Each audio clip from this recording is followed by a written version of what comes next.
جو سیاست کر کے عزت حاصل کرنا چاہتا ہے، جو اس طرح کا ماحول بناتا ہے کہ میں کوئی ایسے کام کروں کہ لوگ میری واہ واہ کریں، لوگوں سے عزت کا حصول کرنے والے کو رسوا کر دیا جاتا ہے۔ عزت دراصل وہی ہے جو رب کریم عطا فرماتا ہے۔ میرے عزیز دوستو، آپ اپنی توجہ، دل کی توجہ، روح کی توجہ اپنے مالک کی جانب جب کر لیتے ہیں، غفلت کا پردہ اتار دیتے اور ہر وقت غلبہ رکھنا پیسوں کا، ہر وقت اسی میں سوچنا، اسی میں محو ہو جانا، پھر آپ کا ذہنی نقصان ہوتا ہے۔ پھر آپ کی روح جو ہوتی ہے وہ بے چین رہنے لگتی ہے۔ پھر ایسے بھی غریب دیکھے جن کے پاس پیسے ہیں، پیسوں کے علاوہ کوئی شے بھی نہیں۔ پھر ایسے بھی تنگ دست دیکھے کہ جن کے پاس جائیدادیں بڑی ہیں اور ان کے پاس رات کو سکون سے سونے کے لیے وقت کوئی نہیں۔ عزیز بھائی، حضرت اویس کرنی رضی اللہ تعالیٰ عنہ کی ملاقات ہو گئی حضرت حرم بن حیان کے ساتھ، یہ بھی تابعی ہیں۔ تو حضرت حرم بن حیان رحمۃ اللہ علیہ کہتے ہیں، یہ نا ہم تو خیر بڑی ساری باتیں سنتے ہیں تو نصیحت نہیں نہ حاصل کرتے، ویسے بھی یہ دور تقریریں سننے کا ہے۔ جو عمل کرنے والے لوگ تھے ان کا کیا طریقہ تھا کہ وہ ایک دو جملہ ہی کافی تھا، علم و بس کری وہ یار، وہ ایک کوئی حرف تیری درکار، جملہ ایک بھی تیرے لیے کافی ہے، لیکن شرط یہ کہ تو عمل کا ارادہ رکھتا ہو، تیرا خیال ہو کہ عمل کرنا۔ وہ لوگ نا مختصر سی باتیں کرتے، مختصر سی نصیحتیں کرتے، لیکن وہ عکس جلدی کرتے، اس میں سے اپنے لیے خیر جلدی تلاش کرتے۔ حضرت حرم بن حیان کی ملاقات ہوئی حضرت اویس کرنی رضی اللہ تعالیٰ عنہ کے ساتھ، تو حضرت حرم بن حیان کہتے ہیں، میں نے عرض کی حضور میں کسی ملک میں جا کے رہنا چاہتا ہوں، کہیں سکونت اختیار کرنا چاہتا ہوں، یہاں سے ہجرت کرنا چاہتا ہوں، تو مجھے کوئی آپ مشورہ دے میں کہاں جاؤں؟ تو فرماتے ہیں کہ میں نے جب یہ سوال کیا تو حضرت اویس کرنی نے مجھے اشارہ دیا، فرمانے لگے ملک شام چلا جا۔ کہتے میں نے اگلا سوال کیا، حضور وہاں جا کے کاروبار کیا کروں گا، رہوں گا کیسے، کھاؤں گا کہاں سے؟ تو فرماتے ہیں حضرت اویس کرنی نے رومال اٹھایا، کندھے پہ رکھا اور چلنے لگے۔ میں نے کہا حضور آپ نے سوال کا جواب ہی نہیں دیا۔ تو فرمانے لگے جس دل کو ابھی تک یہی یقین نہیں آیا کہ روزی کون دیتا، اسے میں نصیحت کیا کروں؟ میں تجھے نصیحت کروں جیسے آج تک یہی نہیں پتا کہ روزی کون دیتا ہے؟ تو ابھی تک اپنے دل کو پکا ہی نہیں کر پایا کہ روزی رب دیتا ہے؟ او خدا کے بندے کیا نصیحت کروں تجھے، تو ابھی تک یہاں اڑا ہوا ہے۔ مال کماتے کماتے مقصد مال نہیں بنانا، دولت حاصل کرتے کرتے محبت دولت کی نہیں دل میں پیدا کرنا، بال بچے، گھر بار، مکان، اس کے پیچھے بھاگتے بھاگتے ایسا نہ ہو کہ پلٹ کر دیکھیں تو ہمارا بہت سا روحانی، فکری اور ذہنی نقصان ہو چکا ہو۔ بہت سارے لوگ ہم میں سے ایسے ہیں جو الحمدللہ مقصود نہیں دولت کو بناتے،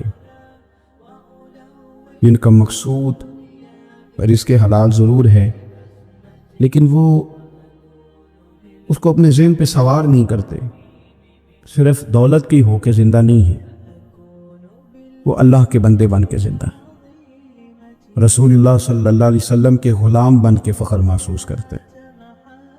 دولت کی طرف جتنی زیادہ ہماری توجہ ہو گئی ہے اور مال کی جانب جتنا زیادہ ہمارا ذہن ہو گیا ہے، سارے رشتے مال میں تلنے لگ گئے، ہر چیز کو اسی عینک سے دیکھا جانے لگا ہے۔ اللہ تعالیٰ نے قرآن مجید میں ارشاد فرمایا کہ یا ایھا الذین آمنوا لا تلہکم اموالکم ولا اولادکم عن ذکر اللہ، اے ایمان والو تمہارا مال اور تمہاری اولاد تمہیں اللہ کے ذکر سے کہیں غافل نہ کر دے۔ اولاد بھی تمہاری ہے، مال بھی تمہارا ہی ہے، رہے گا بھی تمہارے پاس، لیکن اس کی موجودگی میں غافل نہ ہو جانا، غافلوں جیسی زندگی نہ بتانا۔ جو لوگ سڑک کو منزل بنا لیتے ہیں وہ رستے میں رہ جاتے ہیں۔ سڑک جو ہوتی ہے وہ راستہ ہوتی ہے، منزل نہیں ہوتی۔ یہ جو رزق ہے، دولت ہے، مال ہے، اولاد ہے، یہ تو سارا راستہ ہے اللہ کی طرف جانے کا، کہ تھوڑا سا رزق حلال کمائیں، کمر سیدھی ہو جائے اور پھر ہم اپنے رب کریم کی عبادت کریں۔ ہم رزق حلال کمائیں تاکہ ہم ہاتھ پھیلانے سے بچیں اور ہم اللہ کے بندوں کی ضروریات کا خیال کریں، دین کے کاموں میں اپنے آپ کو مشغول کریں، کچھ نہ کچھ اپنا حصہ پیش کریں۔